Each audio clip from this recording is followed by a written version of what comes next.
Hola clase, es tiempo de capítulo 1.3, vocabulario y gramática. We'll do some grammar and vocabulary for chapter 1.3 for this week's screencast. We'll also be looking at a few short slides that we'll also be using in class. If you have your vocab sheet in front of you, then you will be able to copy down some of these definitions and you'll be able to add to this week's notes and have everything in hand prior to actually stepping foot in the class, which would be very beneficial for you. Also, bear in mind that this is a test week, so not only will we be testing on this week's material, but also the previous couple weeks as well. Make sure to use your time wisely every single day, and let's go ahead and get started. First of all, saying what you like and don't like, these are just words and phrases like gustar, encantar, fascinar, chocar.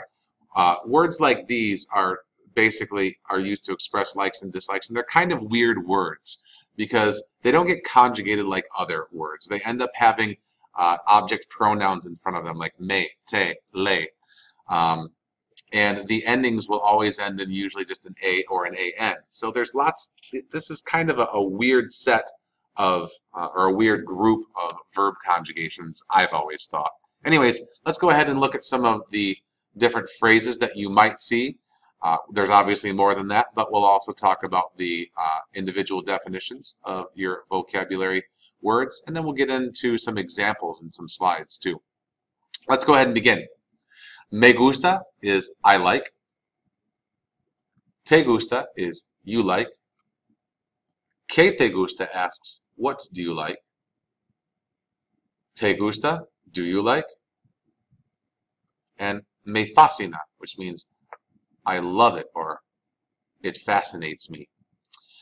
You might notice that I have an N at the end of each one of these. So me gustan or te gustan. What that refers to is if you're liking or loving more than one thing. So for example, if I like the book, I'd say me gusta el libro. But if I were to say I like the books, it would be a mí me gustan los libros.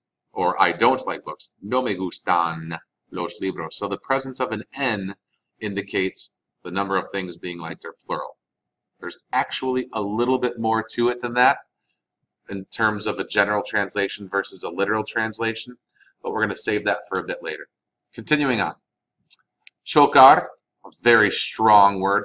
To dislike. I mean, generally used, you could say to hate.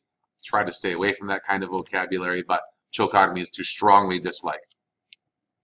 Encantar is to love. Now, it doesn't mean amorous love or relationship style love. It refers to loving something a whole lot, like you might love a movie, you might like a book series, like a mí me encantan los libros de Harry Potter, something along those lines. Fascinar is synonymous with encantar. It also means to really like something a lot or to really love something. Obviously, you can see a bit of a cognate in there, to fascinate. Fascinates me, something that's really interesting to me. So that is something of note as well. Para nada means generally at all. So if I were to say, I don't like it at all, I would say, no me gusta para nada. So para nada significa I don't know. Okay, a few slides to give you some examples of how this might look. Here we go. So chapter 3, gustar, and some verbs like it. So gustar, I put on here that it means to please. Generally speaking, I think it's probably a little bit more accurate to say gustar means to like. That's for a general translation. If we had to be literal about it, gustar would actually mean to be pleasing. So if I were to say me gusta la pizza, generally translated it would mean I like pizza. But the literal translation is that pizza is pleasing to me. So it's kind of important that the other thing pleases us more than us being the people who like it. So kind of a weird, different thought paradigm that we experiment with this. Either way, I'd like to walk you through some examples of what it might look like in some sentences. The first one, singular versus plural. The presence of an N versus a non-presence of an N in some of these. So, me gusta el libro. I like the book. Me gustan los libros. I like the books. Sorry about this. I can make it a little bit larger for us. There we go. Le encanta la película. He or she loves the movie. Le encantan las películas. He or she loves movies. Now, in this case, we don't know if it's a he or a she or what the person's name is because it wasn't named in the sentence. So if it said, for example, William le encanta la película, then we know it means William loves the movie, and so on. Nos choca la pizza. We dislike pizza. Kind of an improbable phrase, I realize. It's grammatically perfect for trying to show how to use this in a sentence, but I guess kind of an improbable sentence because who doesn't love pizza, right? Anyways, nos chocan las comidas picantes. We really dislike spicy food. I suppose if you had to shorten it, we hate spicy food. But again, I try to stay away from using the word hate too much. Anyways, nos chocan las comidas picantes. We strongly dislike spicy food. Again, another one of those improbable phrases because who doesn't like spicy food? I, for one, love it. Continuing on. Here are some highly irregular verb conjugations. I'm going to move this down just a bit for us here. Very good. Outstanding. And I'm going to... Sorry for the glitch just then. Sometimes we get interrupted in the middle of these and we need to pick up where we left off. Anyways, let me move back one to the previous. There we go.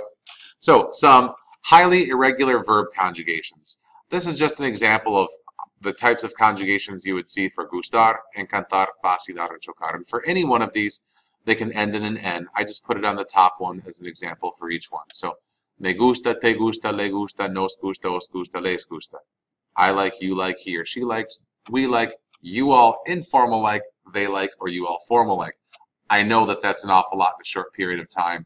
You'll probably want to slow that down using the space bar or flesh it out a little bit more when we're talking in class. Encantar, same sort of idea. I love, you love, he or she loves, we love, you all informal love, they love. Same with fascinar. Fascinar and encantar, for our purposes, are pretty much synonymous. Chocar, to strongly dislike. I dislike, you dislike, he or she dislikes, we dislike, you all dislike, they dislike. So those are just some examples of how to use those. And we'll want to be familiar with all these. We're going to practice all of these different forms throughout the course of the week, and not just a week, really. That's not really fair. It's something we will see used over and over throughout the course of the year. So, moving on. Just add no. What we mean by that simply is that if you want to make a sentence negative, all you do is put a no in front of the verb conjugation, and it turns a do into a don't. Example. If I were to say, I like class, it's me gusta la clase, pero no me gusta la clase is I don't like class. Another example, you like the food would be te gusta la comida, but don't you like the food becomes no te gusta la comida. So by just putting a no in front of a verb, in front of a verb conjugation, it makes the sentence negative. So that turns a do into a don't. That's kind of a phrase that we'll use in class from time to time. Hope you're enjoying the first few weeks of class. We do not have any other items to share for this week. It's a relatively shorter week, but we add on everything from the previous couple of weeks as well. As always, if you have questions, comments, or need anything, feel free to email me, or you can give me a call on our school phone as well. Email is mtmoore@stcs.org, which is the linked email for our YouTube channel as well. Continue to subscribe if you want updates along the way, and we'll talk to you soon. Thank you very much. Bye.